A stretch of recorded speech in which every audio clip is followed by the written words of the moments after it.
should have been a joyous week for the royal family, but news of Kate's pregnancy was very quickly overshadowed by her hospitalization for morning sickness, a prank call that duped two of her nurses, and then the suspected suicide of one of those nurses. This morning, the boss of the two Australian DJs behind this prank is now speaking out, and ABC's Jeffrey Kofman is in London on the story. Jeffrey, good morning to you, sir. And good morning to you, Dan. An outpouring of indignation. That is what we are seeing around the world as news of this devastating story spreads, and nowhere is it stronger than in Australia. All of it focused on the two radio presenters behind the hoax call. This is 9 News. Sydney radio station Today FM is tonight at the centre of a firestorm. Amidst an outpouring of anger, the radio hosts behind the prank have been taken off the air at Sydney's Today FM.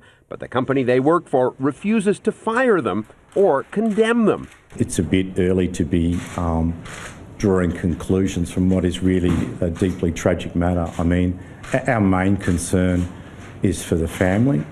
I don't think anyone could have reasonably foreseen that this was going to be a result.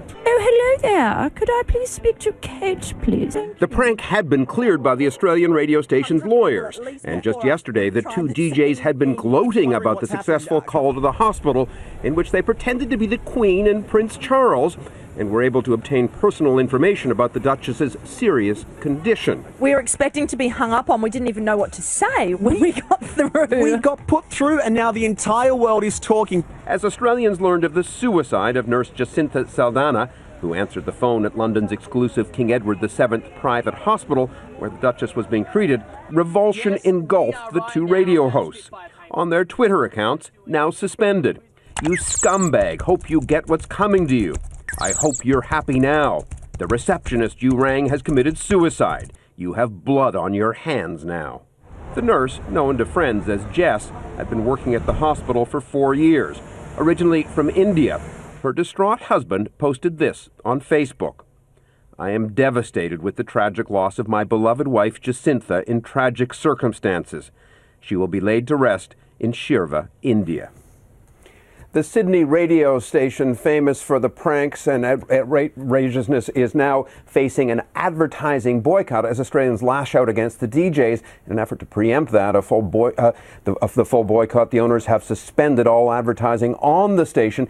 And it's worth noting, by the way, Bianna, that this station has been called to account twice already this year for violating Australia's broadcast decency standards. Bianna? Oh, Jeffrey, thank you. And your heart just goes out to her poor husband who has to somehow make sense of all of this. Well, for more reaction to this tragedy, including how the royal family is dealing with the news, let's bring in our Royals contributor, Vicky Arbiter. Good morning. Good morning. Great to have you in. Unfortunately, not such a great story.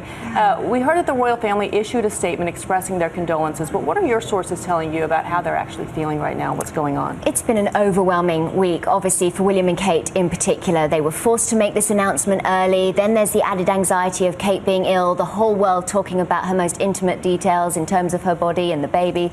But then no one could have imagined a conclusion just like this. So the couple are obviously very distressed. William will be carrying a sense of responsibility. They were at the hospital. Was there something else that perhaps their royal protection officers could have done to control phone calls being handled in this way? So I don't think we'll be hearing anything else official, certainly from the couple, because it takes attention away from the family at a time when they need their privacy. But I think moving forward, it's going to be interesting to see how William handles the media. I'm curious about Kate's psychology in particular. After going through this mess and then also the controversy around the nude pictures that surfaced a couple of months ago, do you think she's finding being a royal tougher than she might have imagined?